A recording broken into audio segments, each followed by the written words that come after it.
Hello बच्चों, आज chapter शुरू करेंगे, चैप्टर नंबर 6। ठीक है, त्रिभुज।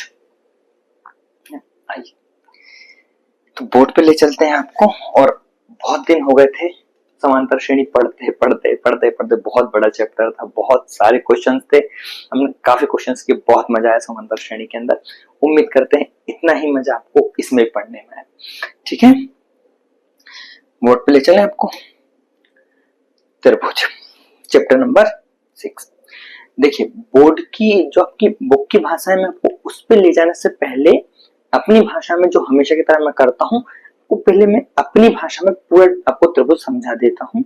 उसके बाद में हम देखेंगे कि इनके डेफिनेशंस क्या हैं और क्या क्या हमें इनके यूज होने वाले हैं।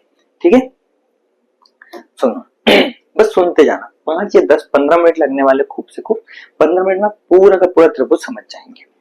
ठीक, आइए समझते हैं। देखिए, हम बात कर रहे हैं काय की, त्रिभुज की। ठीक है जी, काय की बात कर रहे हैं हम, त्रिभुज की बात कर रहे हैं। हमें पता है कि त्रिभुज कैसा होता है। पहले हम त्रिभुज को देख लेते हैं, फिर उसके हिसाब से हम क्या करेंगे, आपको चीजें समझाते चलेंगे। देखिए, हमने इस तरीके से क्या देखा है, त्रिभुज आज तक देखा है, ऐसा ही होता है। 2-3 तरीके से और बनता है, वो अपन उस पर भी धीरे धीरे आएंगे। मोटा मोटा समझो कि इस तरीके से त्रिभुज हमारा होता है। त्रिभुज के अंदर क्या होता है बच्चे, 3 तो क्या होती हैं, भुजा होती है। क्या होती हैं, बाहु बोल लो, भुजा बोल लो, जो आपको अच्छा लगता हो, बाहु बोल लो। 3 बाहु होती हैं या फिर 3 भुजाएं होती हैं, और 3 कोण होते हैं मेरे बच्चे। क्या होते हैं, 3 कोण होते हैं, कोण। और इन्हें ही क्या बोला जाता है, शीर्ष भी बोला जाता है। कहीं क्वेश्चन में शीर्ष आ जाए तो डरना नहीं है, कोण की ही बात हो रही है। ठीक है, तो 3 भुजाएं हैं और 3 कोण है। ठीक है जी। अच्छा, इसके साथ में हमें ये भी पता चलता है कि जो हमारा त्रिभुज है बच्चे, क्या है, त्रिभुज है, वह क्या है, एक बहुभुज है। क्या है, बहुभुज, जिसकी एक से ज्यादा, 2 से ज्यादा क्या है, भुजाएं हैं। ठीक है, बहुभुजों में सबसे छोटी भुजाओं वाला, जो सबसे कम नंबरों की भुजाएं जो हैं, वो इसी में है। बहुभुज मतलब बोले तो पॉलीगन। ठीक है, सबसे कम। इससे ऊपर जितनी बहुभुज होंगे उनमें 3 होंगी, 3 से ज्यादा ही होंगी, 4 होंगी, 5 होंगी, 6 होंगी। ठीक है, त्रिभुज वो पहला है जिसकी भुजाएं क्या है, सबसे कम है, और ये क्या बनाता है, क्लोज फिगर बना लेता है। ठीक बच्चे, इतनी चीज समझ में आई, उम्मीद तो करते हैं आ गई होगी। तो इन्हें हम क्या करते हैं, पैराग्राफ में बनाते चलते हैं और आपको चीजें समझाते चलते हैं। देखो, इसी के नीचे लिख दो कि हमारा जो त्रिभुज है, जो हमारा त्रिभुज है, ये क्या है, एक बहुभुज है। क्या है, एक बहुभुज है, ताकि हमें चीजें स्पष्ट रहें, याद रहें। देखिए, सबसे पहले मैं ले आता हूं इस तरफ, और मैंने बोला था आपको कि 3 भुजाएं होती हैं, 3 बाहु होती हैं। ठीक है जी, और मैंने आपको यहां पे बताया था कि 3 कोण होते हैं, 3 कोण होते हैं या शीर्ष होते हैं, जो आपको अच्छा लगे। एक चीज बताओ, अगर मैं भुजाओं को आपको पढ़ाऊं तो मुझे एक बात बताना आप, ये आपका क्या है, त्रिभुज है। त्रिभुज के अंदर 3 भुजाएं हैं, और मैं बोलूं कि 3 भुजाएं समान है तो हो सकती है। अच्छा, मैं बोलूं कि 2 भुजाएं समान है, एक अलग है, तो भी हो सकती है। और मैं बोलूं कि तीनों ही अलग है, तो भी हो सकती है। यानी कितने केस हमारे पास बन सकते हैं भुजाओं को लेके, 3 केस बन सकते हैं। ठीक है, यही खूबसूरती है गणित की, कि उसके अंदर कभी भी कुछ भी हो सकता है। एक तो बच्चे क्या हो सकती है कि इसकी जो तीनों हैं वो क्या हो, भुजाएं हो, समान हो। यानी अगर मैं भुजाओं की बात कर रहा हूं, अगर बच्चे मैं काय की बात कर रहा हूं, भुजाओं की बात कर रहा हूं, अगर मैं भुजाओं की बात कर रहा हूं, या तो तीनों समान होंगी तो क्या बनेगा ये, या तो क्या होंगी, समान होंगे तो क्या बनेगा, समबाहु बनेगा। ये क्या बनेगा, ये समबाहु त्रिभुज बनेगा। ठीक है जी। अच्छा, या तो ये हो सकता है कि दो एक जैसी हो और एक अलग हो, ठीक है, ये भी तो हो सकता है कि दो एक जैसी हो एक अलग हो। तो क्या बनेगा ये समद्वि बाहु, यानी कि दो समान है एक अलग है। या तो ऐसा हो सकता है कि बच्चे क्या हो, तीनों ही अलग हो, तीनों ही क्या हो, अलग अलग हो। तो इसे क्या बोलेंगे हम, इसे बोलेंगे हम विषम बाहु, विषम बाहु, विषम बाहु त्रिभुज। ठीक है जी। तो भुजाओं को लेके कितने हैं, तीन तीन त्रिभुज बनते हैं। कोणों को देखो, कोण बच्चे दो तरीके के हैं, कितने तरीके के हैं, दो तरीके के हैं। दो कोण हमको कितने तरीके के पढ़ने हैं, दो तरीके के कोण पढ़ने हैं। तो दो तरीके के कोण कैसे बनते हैं, थोड़ा सा इस पे भी नजर मारो कि अगर हमारे पास में एक त्रिभुज दिया हुआ है, ठीक, तो जो अंदर बन रहे हैं जैसे कि ए बी और सी, ए बी और सी, तो इन्हें बोला जाता है बच्चे आंतरिक, क्या बोला जाता है ना, आंतरिक कोण। ठीक है जी। तो तीन हमारे पास तीन कोण हमें क्या मिलते हैं बच्चे, इसके अंदर आंतरिक मिलते हैं। ठीक है, तीन कोण हमारे पास में क्या होते हैं, आंतरिक होते हैं। और अगर मैं इसी की भुजाओं को आगे बढ़ाऊं बच्चे इस तरीके से, इस तरीके से क्या करूं, मैं इसकी भुजाओं को आगे बढ़ा दूं तो मुझे बाहर भी कुछ कोण मिलते हैं इस तरीके से। तो ये होते हैं बच्चे बाहरी कोण। कौन से कोण होते हैं ये, बाहरी कोण। और इन्हें मैं नाम दे देता हूं, कुछ भी नाम समझो दे लो आपके समझने के हिसाब से, एक्स वाई और जेड नाम दे लो। तो तीन कोण हमें बाहरी मिलते हैं, तीन कोण हमें मिलते हैं आंतरिक, बाहरी कोण। ये चीज समझ में आ गई।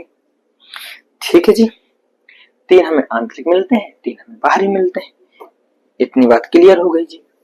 अच्छा, अब हम देखेंगे इसके साथ में क्या होता है, बाहरी कोणों में हमें उतना ज्यादा उपयोग नहीं आता है, हमें जो सबसे ज्यादा क्वेश्चन बनते हैं वो आंतरिक कोणों को लेके बनते हैं। आंतरिक कोणों को लेकर जो सबसे ज्यादा क्वेश्चन बनते हैं उसके अंदर सबसे ज्यादा महत्वपूर्ण जो है उनकी तीन प्रकार से क्या होते हैं, आंतरिक कोण बनते हैं। कितने प्रकार से बनते हैं बच्चे, तीन प्रकार से बनते हैं। कैसे कैसे बनते हैं देखो, एक बनता है न्यून कोण,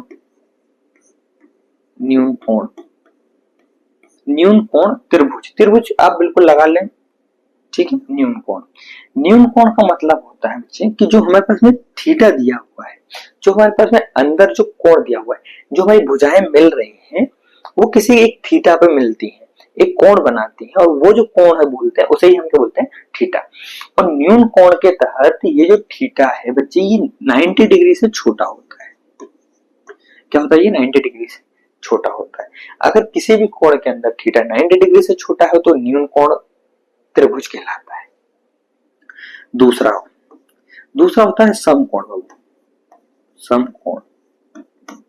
ठीक है, देखिए समकोण नाम से समझ में आ रहा है कि जो हमारा जो थीटा इसके अंदर आएगा वो 90 के बराबर आता है। ठीक है, 90 के बराबर आएगा। और एक आता है अधिक कोण, अधिक कोण। ठीक है जी, और इसका जो थीटा रहता है बच्चे वो बड़ा होता है 90 से। कैसा होता है हम डायग्राम से भी समझते हैं। देखो बस मैंने बोला आपको कि आप सुनते जाइए, आपके ऑब्जेक्टिव अगर बनेंगे तो इसी में से ही बन जाएंगे, इसके बाहर जाना ही नहीं है आपको, है ना। और इसी के अंदर आपका पूरा का पूरा जो इस चैप्टर को आपको टॉपिक्स में कवर करना है, चीजों को समझना है, वो इसी चीज से आप समझ जाएंगे। ठीक, 90 डिग्री से छोटा एंगल किस तरीके से बनेगा, देखो एक ट्रायंगल मुझे इस तरीके से दे दिया है, ठीक है, ये थीटा मेरा 90 से छोटा है, तो मैं बोलूंगा ये न्यून कोण वाला क्या है, त्रिभुज है। अच्छा, मुझे एक दे दिया है 90 पे, ठीक है, कुल मिला के आपकी दो भुजाएं जुड़ किस प्रकार से रही हैं उसे ही हम क्या बोलते हैं, कोण बोलते हैं। और उस कोण के मान से हम समझेंगे कि वो किस कैटेगरी का त्रिभुज है। जैसे कि अगर दो भुजाएं मेरी हैं और वो 90 कोण पे मिल रही हैं, क्या हो रही है, एक भुजा ये है और एक भुजा मेरी ये है, और ये दोनों आपस में क्या हो रही है, 90 कोण पे मिल रही है। तो ये कौन सा मेरा त्रिभुज कहलाएगा, वो समकोण मेरा त्रिभुज कहलाने वाला है। ठीक है जी। और अच्छा, यही दोनों भुजा मेरी 90 से ज्यादा पे, 90 मेरा ये था, 90 से ज्यादा पे अगर ये मिल रही है तो ये मेरा कौन सा हो जाएगा, अधिक कोण वाला क्या हो जाएगा, मेरा त्रिभुज हो जाएगा। अच्छा, 90 ये था, 90 से कम पे मिलेगी तो न्यून कोण वाला हो जाएगा। ठीक है जी। इतना कोई टफ मुश्किल बात तो ये नहीं थी मेरे हिसाब से। हाँ जी, है ना जी। हाँ जी, थोड़ा सा आगे चलते हैं इसी को लेके, थोड़ा सा आगे चलते हैं। देखो, अगर मैं इसकी बात कर रहा था आपको कि मैंने आपको 3 कोण इसके समझाए, ठीक है जी। अरे बाहर मैंने आपको कोण बना के भी बताया कि किस तरीके से बनता है। उदाहरण के तौर पे ले लो कि ये तो मैंने आंतरिक की बात करी, अगर मैं बाहरी कोणों की बात कर रहा था, जब मैं क्या कर रहा था बाहर, ये यहाँ बढ़ जाएगा बच्चा, ये यहाँ बढ़ जाएगा और ये यहाँ बढ़ जाएगा। अगर मैं एक उदाहरण के तौर पे ले लूं कि अंदर के जितने भी हैं, क्या है, जितने भी कोण हैं वो 60 डिग्री है। कितने हैं, 60 डिग्री है। तो मेरे जो बाहर के कोण आएंगे मेरे बच्चे को कितने आने चाहिए। देखिए, एक लाइन पे अगर एक एंगल बनता है तो 180 का बनता है। क्या होता है, 180 का बनता है। 180 अगर इसमें यहाँ पे है तो बाहर कितना बचेगा बच्चे, 120। ये एंगल कितने का है मेरे बच्चे, 120 का बनेगा, और ये वाला भी कितने का बनेगा बच्चे, 120 का। तो इससे मुझे एक चीज पता चल रही है, इससे मुझे एक आंतरिक कोणों का जो योग है वो क्या बनेगा, 180 बनेगा, और बाहरी कोण जो मेरे बन रहे हैं उनका योग क्या बनेगा, 360 बनेगा। इंपॉर्टेंट चीज है, यहीं पे नोट करा देते हैं आपको,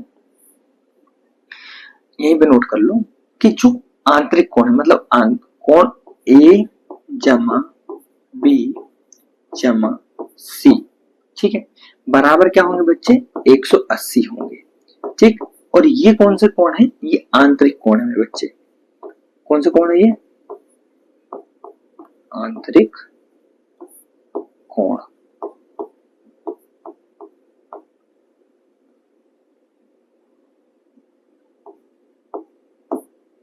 ठीक, अच्छा, और बाहरी कोण की जब मैंने बात करी थी, angle x plus angle y plus angle z बराबर ही कितना था, 360। और ये इसकी आप लिख देंगे बाहर कि ये है मेरे पास में बाहरी कोण। ठीक है बच्चे, कौन सा कोण है, बाहरी कोण। ठीक, ये सारी इंपॉर्टेंट चीजें मैं आपको नोट यहीं की यहीं करवाते जा रहा हूं। अगर हम आंतरिक कोण की बात करें तो 180, बाहरी कोण की बात करें तो 360। अब आप इसे यहीं पे 2 सेकंड के लिए आप छोड़ दें और आप आ जाए भुजा पे। ठीक, भुजाओं में मैंने देखा तो मैंने 3 तरीके पढ़े, एक तो समबाहु पढ़ा, ठीक है, समद्विबाहु बाहु पढ़ा, विषम बाहु पढ़ा। इन सब के बाद में वो क्या बनाएगा, यहाँ से क्वेश्चंस बनाएगा। प्रकार तो 3 ही है, प्रकार तो 3 ही है, पर अब वो यहाँ से क्वेश्चंस बनाएगा। आपका जो कोण है, कोण में से वो इन 2 जगह से ही बच्चे क्या कर सकता है, क्वेश्चन बना सकता है, क्योंकि उसे एंगल ही तो देना है। ठीक है, पर यहां से आपके क्वेश्चन बनेंगे अच्छे, यहां से आपके क्वेश्चन अच्छे बनेंगे। देखिए किस तरीके से बनेंगे, समझो। वो जब भी आपसे बाहु देगा आपको, या फिर आपको भुजा देगा, तो वो आपसे 2 चीजें पूछ सकता है। एक तो वो पूछेगा आपको, ठीक है, कोण से तो हमने देख लिया कि वो यहां से बनाएगा, भुजा से वो आपसे 2 तरीके से क्वेश्चन बनाएगा। एक तो बना सकता है आपका परिमाप पे से, और एक बना सकता है वो क्षेत्रफल पे से। काय पे से, क्षेत्रफल पे से। 2 तरीके से आपसे क्वेश्चन बना सकता है। परिमाप और क्षेत्रफल में क्या फर्क है, क्या चीज है, थोड़ा सा यहाँ समझ लो। इस तरीके से मैं आपको समझाता हूं कि क्या चीजों का दोनों का फर्क है, ताकि आप समझ जाए। देखिए, जो काला वाला हिस्सा है बच्चे इसके अंदर, ट्रायंगल के अंदर या फिर त्रिभुज के अंदर, ये जो मेरा है ये क्षेत्रफल है। ये क्या है बच्चे, क्षेत्रफल है। पर जिस चीज से ये क्षेत्रफल बंधा हुआ है वो क्या है, परिमाप है। क्या है वो, परिमाप है। क्या बात समझ में आई। अगर हम घर लेते हैं, तो जो हमारे पास में कारपेट एरिया होता है नीचे का, वो क्या होता है, हमारा क्षेत्रफल होता है। पर हम जो दीवार बांधते हैं, जो हम दीवार आइट साइड बांधते हैं, वो हमारा क्या होता है, परिमाप होता है। हम पूरे घर में दीवार नहीं लगा देते, दीवार हम कहाँ लगाते हैं, आउटर में लगाते हैं, बाहर तरफ लगाते हैं, तो वो क्या होता है, परिमाप होता है, और जो अंदर है वो क्षेत्रफल होता है। ठीक, यहाँ दो तरीके से वो क्वेश्चन बनाएगा इसमें से। ठीक है, या तो परिमाप से बनाएगा या तो क्षेत्रफल से बनाएगा। ठीक, परिमाप से क्वेश्चन बनाएगा तो परिमाप से क्वेश्चन इजी बनते हैं, परिमाप से क्वेश्चन इजी बनते हैं, क्योंकि ये है बच्चे बोर्ड, और ये काम करती है फॉर्मूले पे। काय पे काम करती है बच्चा, ये फॉर्मूला। तो परिमाप के अंदर एक ही फॉर्मूला है कि क्या करना होता है परिमाप के लिए। हमें ये देखो, अगर मैं यहाँ लिख दूं परिमाप, इसका मतलब होता है कि जो त्रिभुज के तीनों तरफ है, जो तीनों भुजाएं हैं, आप उन्हें जोड़ दें बस। आप क्या करें, त्रिभुज की जो तीन तरफ है उन्हें जोड़ दें, तीन भुजाओं को जोड़ दें, वही आपका क्या है, परिमाप है। ठीक है, ये एक आपका फॉर्मूला था जहां से क्वेश्चन बनते हैं। अब आओ क्षेत्रफल पे, कहाँ आना है जी, हमें क्षेत्रफल पे आना है। क्षेत्रफल से वो आपको क्वेश्चन बनाएगा, तो दो फॉर्मूले क्षेत्रफल के अंदर काम करते हैं, वो आपको बता देगा कि किस फॉर्मूले से आपको बनाना है। ठीक है, पहला फॉर्मूला देखो,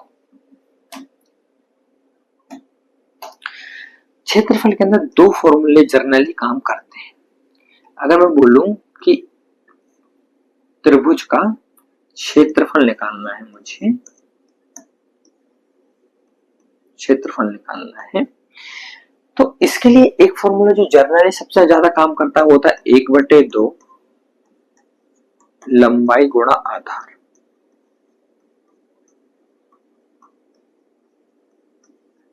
क्या होता है बच्चा, लंबाई गुणा आधार, सबसे ज्यादा यूज होने वाला ये फॉर्मूला हमारा है। दूसरा एक फॉर्मूला आता है, इसे बोला जाता है बच्चा हीरोन, हीरोन का सूत्र और हीरोन का फॉर्मूला। हीरोइन नहीं है ये, है ना, ये हीरोन है। ठीक है, हीरोन का सूत्र फिर हीरोन का फॉर्मूला। क्या होता है बच्चे हीरोन का फॉर्मूला, हीरोन का फॉर्मूला क्या होता है, देखो हीरोन के दो फॉर्मूले हैं, दो नहीं है, वो एक ही तरीके से, उसे लिखने के अलग अलग तरीके हैं। जैसे कि मैं लिखता हूं S बराबर A जमा B जमा C बटे 2, ये एक S तरीका है निकालने का, हीरोन का फॉर्मूले का ये तरीका है निकालने का, क्योंकि पहले S निकाला जाता है, उसके बाद में एक फॉर्मूला और है, उसमें रख के हम क्या करते हैं, मान निकालते हैं। जी अब बिल्कुल सही समझ रहे कि ये A plus B plus C क्या है, भुजाएं है। ठीक है, जब हम पे S आ जाता है तो हम क्या निकालते हैं, त्रिभुज का क्षेत्रफल। ठीक है जी, त्रिभुज का क्षेत्रफल निकालते हैं। तो त्रिभुज का क्षेत्रफल क्या होता है हीरोइन के फॉर्मूले के हिसाब से बच्चे, मॉड में S minus A, S minus B और S माइनस C मॉड बन। ठीक है जी, ये होता है हीरोइन का फॉर्मूला। तो उम्मीद करते कि यहां तक आपको चीजें समझ में आ गई होंगी। ठीक है, थोड़ा सा छोटा करते हैं ताकि आप लोगों के सामने सारी चीजें आ जाए। सबसे पहले हमने क्या देखा, फटाफट देख लो, त्रिभुज देखा जो कि क्या होता है, बहुभुज होता है, तीन कोण होते हैं, तीन बाहु होती हैं, यानी तीन भुजाएं होती हैं, भुजाओं के आधार पर तीन तरीके के त्रिभुज होते हैं, एक तो समबाहु त्रिभुज होता है, द्विबाहु त्रिभुज होता है, विषमबाहु त्रिभुज होता है। ठीक है जी, समझ में आ गई। कोण के आधार पे दो तरीके के कोण होते हैं, आंतरिक कोण होते हैं जो कि तीन होते हैं, और तीन ही बाहरी कोण होते हैं। ठीक है जी, ये भी हमने समझ लिया। फिर आंतरिक कोण में हमने देखा कि एक न्यून कोण होता है, एक समान कोण होता है, समान कोण होता है, अधिक कोण होता है। ठीक है जी, बहु में हम यहाँ पे हमने देखा था, दो फॉर्मूले देखे थे हमें कोण निकालने के, कौन कौन से देखे थे हमने अगर हम आंतरिक कोणों का योग निकालते हैं तो 180 आता है, और बाहरी कोणों का हम योग निकालते हैं तो 360 आता है। यहीं पे हमारे कोणों की पिक्चर होती है खत्म। भुजाओं पे आओ या फिर बाहुओं पे आओ, तो वहां पे हमें दो चीजें निकालने के लिए वो पूछेगा, बोलेगा। ठीक है, क्या बोलेगा, या तो परिमाप निकाल दो या तो क्षेत्रफल निकाल दो। अगर परिमाप निकालने के लिए बोलेगा तो हमारे पास में सीधा सीधा क्या होता है, सूत्र होता है। सूत्र क्या है हमारा, A plus B plus C, यानी कि तीनों भुजाओं को जोड़ देना है, वो हमारा परिमाप है, ठीक है। पर अगर क्षेत्रफल निकालने का बोलेगा हमें, तो क्षेत्रफल में भी हमारे पास में दो फॉर्मूले हैं। एक है हमारे पास में 1/2 लंबाई गुणा आधार, और एक हमारे पास में हेरोन का फॉर्मूला है जो ये आपके सामने लिखा हुआ है, एस बराबर a plus B plus C बटे 2, और क्षेत्रफल निकालेंगे तो निकलता है अंडर रूट मॉड में S minus A S minus B S minus C. ये यहां तक आपको पूरा अगर आपने ये समझ लिया है 10 मिनट देके, तो आपका त्रिभुज खत्म है, ठीक है। त्रिभुज आपका लगभग खत्म हो गया, इसके आगे आपको कुछ नहीं समझना है। ये हमने समझा दिया। अब आप बुक की भाषा पे आओ और समझो कि बुक ने क्या आपको बोला है, ठीक है। त्रिभुज की परिभाषा हमने जाना कि त्रिभुज एक क्या है, बहुभुज है और जिसके 3 भुजाएं होती है, ये होते हैं वर्टेक्स। ये पढ़ लें, देखिए आप इसको स्क्रीनशॉट ले लें, इसे पढ़ लें, ये वही सब कुछ लिखा हुआ जो मैंने आपको समझाया है। अब इनको डेफिनेशन करके लिख सकते हैं आपके नोट्स में, मैंने इसलिए यहाँ पे आपके लिए निकाल के रखे, ठीक है जी। नेक्स्ट देखो, नेक्स्ट में क्या बोल रहा है, ये त्रिभुजों के 3 कोणों का योग। ये मैंने आपको बता दिया क्या होता है, ये यहाँ पे गलत लिखा हुआ है, ठीक है, यहाँ पे गलत लिखा हुआ है। एक्सटर्नल एंगल्स का योग मतलब कि एक्सटर्नल एंगल्स जो होते हैं हमारे, एक्सटर्नल एंगल्स का जो योग आता है हमारे पास में 360 डिग्री आता है, ठीक है। यानी कि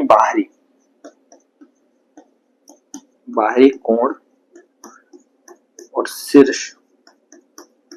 शीर्षों का जो योग आता है मेरे पास में वो कितना आता है, 360 आता है, ठीक। ये सब कुछ दिया हुआ है। आगे देखो एक पेज और, क्या बोल रहा है, त्रिभुज के गुण मैंने आपको अभी बताया क्या होते हैं, ठीक है। त्रिभुज की कितने 3 कोण होते हैं, 3 भुजाएं होती हैं, अंदर जो हमारे पास में कोण होते हैं, आंतरिक कोणों का योग कितना होता है 180, बाहरी कोणों का 360 होता है, ठीक है। ये सारी वही चीजें हैं। आगे बढ़ो, यहाँ पे मैंने आपको बताया था कि उसके क्या होते हैं, भुजाओं के आधार पे 3 तरीके का होता है, ये वो 3 तरीके हैं, ठीक है जी। ये वो 3 तरीके हैं। कोण के आधार पे, काय के आधार पे, कोणों के आधार पे कितने तरीके का होता है, 3 तरीके का होता है। ये 3 तरीके मैंने आपको अभी बताए थे, ठीक है, ये वही है। आगे बढ़ो, ये परिमाप का हुआ गया सभी भुजाओं का योग। मैंने अभी आपको बताया था कि आप क्या करेंगे, सभी भुजा यानी भुजा ए जमा भुजा बी जमा भुजा सी कर देंगे, सभी भुजाओं का योग करेंगे तो आपके पास में क्या जाएगा, परिमाप आ जाएगा, ठीक है जी। ये भी मैं आपको बता चुका हूं। आगे चलेंगे तो त्रिभुज का क्षेत्रफल, ये भी मैं आपको बता चुका हूँ, ये भी हम क्या कर चुके हैं, कंप्लीट कर चुके हैं। इसके बाद में आता है हीरोन्स का फॉर्मूला। हीरोन्स का फॉर्मूला क्या है ये आप एक बार देख लें, ठीक है। मैं आपको ये सारी भी चीजें क्या कर चुका हूँ, बता चुका हूँ, ठीक। तो यानी हमारा जो था यहां तक हमने क्या करा, इंट्रोडक्शन खत्म कर लिया है। क्या किया है, इंट्रोडक्शन खत्म कर लिया है। अब आ गई है प्रश्नावली नंबर 6.1। क्या है, क्या चीज नहीं है, शुरू करते हैं। देखो प्रश्नावली 1 से समझते हैं। क्वेश्चन आपके सामने है, पढ़ें और टिक लगाएं। देखो पढ़ो, कोष्टक में दिए गए शब्दों में से सही शब्दों का प्रयोग करते हुए रिक्त स्थानों को भरिए। समझ गया। पहला प्रश्न में बोल रहा है सभी वृत्त डैश होते हैं। एक बात बताओ, एक सर्कल ये खींचूं और एक सर्कल ये खींचूं, दोनों में क्या फर्क है, दोनों में क्या फर्क है, कुछ फर्क नहीं है। दोनों क्या है, समरूप है, ठीक है जी। दोनों क्या है, समरूप है, दोनों में कोई फर्क नहीं है। हाँ, एक चीज का फर्क आ सकता है कि हमारा एक क्या हो सकता है, छोटा हो सकता है सर्कल, एक जो हमारा वृत्त बड़ा हो सकता है, एक वृत्त जो होता है छोटा हो सकता है। दोनों में बाकी और कोई फर्क नहीं है। इसके अंदर वही त्रिज्या रहेगी, वही इसके परिधि रहेगी, वही सारी चीजें रहेगी, ठीक है। तो क्या है, ये समरूप है। पहले वाले का तो समरूप आएगा। दूसरे वाले में देखो सभी वर्ग डैश होते हैं। अच्छा एक बात बताओ, अभी उसने वर्ग पूछ लिया हमसे, क्या पूछ लिया उसने, वर्ग। ध्यान से सुनो, उसने तो वर्ग पूछ लिया। हम किसी भी वर्ग को अगर देखें, क्या करें, हम किसी भी वर्ग को देखें तो एक तो क्या होता है, सभी वर्गों की भुजाएं बराबर होती हैं। अगर दो वर्ग मेरे पास में हैं तो इनकी भुजाएं क्या होंगी, आपस में बराबर होंगी, है ना। भुजाएं क्या होंगी, बराबर होंगी। यानी कि अगर इसकी भुजा 2 है तो इसकी कुछ भी हो पर होंगी समान, होंगी समान, समान भुजाएं होंगी।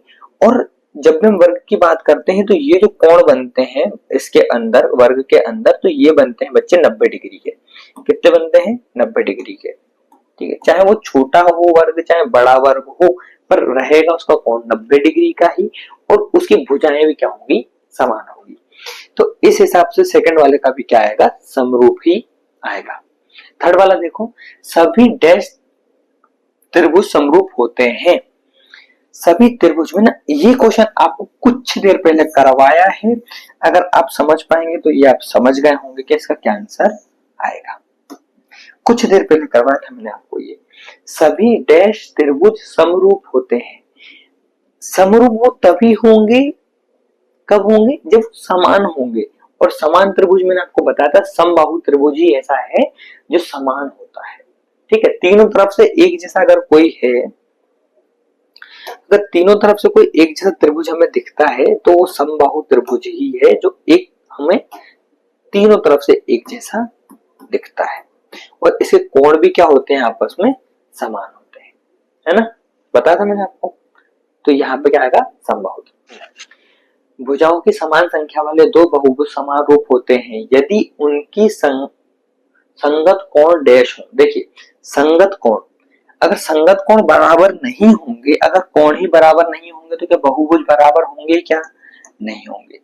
तो जब भी कोण की बात है तो कोण तो बराबर होने चाहिए, और उनकी संगत भुजाओं का अनुपात बराबर होना चाहिए। क्या होना चाहिए, ये दूसरे में आएगा, समानुपात। ठीक है जी, भुजाओं का समानुपात होना चाहिए, संगत भुजाओं का समानुपात। अरे यार, नींद आ रही क्या, पानी पीना पड़ेगा।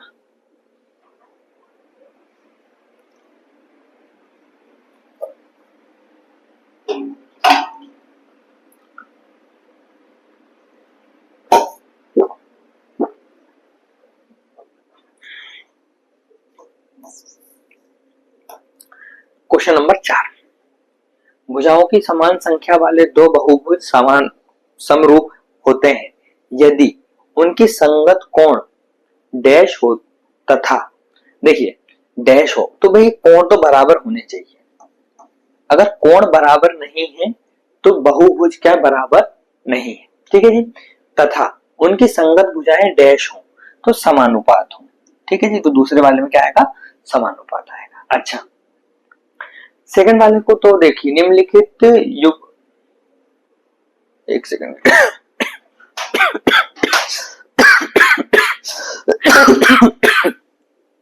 सेकंड वाले क्वेश्चन को देखिए, ठीक है, दो भिन्न भिन्न उदाहरण दीजिए। क्या लिखा है, निम्नलिखित युग्मों के दो भिन्न भिन्न उदाहरण दीजिए। तो ये आप बना लीजिए, कोई इसमें दिक्कत वाली बात तो मुझे समझ में नहीं आ रही। समरूप आकृति बनानी है और ऐसी आकृति जो समरूप ना हो, दोनों ही आप बना लेना। ठीक है, क्वेश्चन नंबर 3 पे चलिए, बताइए कि निम्नलिखित चतुर्भुज समान है या नहीं है। मैंने आपको अभी बताया था इस क्वेश्चन में, देखो इस क्वेश्चन में हमने जाना था इस चीज को कि भैया कोण क्या होने चाहिए, बराबर होने चाहिए। इसमें मुझे कोण तो 90 का दिख रहा है, पर क्या इसमें आपको 90 का कोण दिख रहा है, तो क्या है हमारे पास, तो पहले तो इसके कोण बराबर नहीं है, तो ये क्या होगा हमारे पास, साफ साफ इसको हम नहीं लगा सकते हैं। क्या बोल सकते हैं कि नहीं भैया ये बराबर नहीं है। अच्छा, दूसरी चीज अगर मैं आपको देखूंगा यहीं से, तो इनकी जो भुजाओं का, जो संगत भुजाओं का जो अनुपात है वो भी क्या बराबर नहीं है। इसी के साथ आपकी ये प्रश्नावली होती है खत्म। ठीक है, मिलते हैं नेक्स्ट प्रश्नावली के अंदर, तब तक के लिए बाय बाय, जय।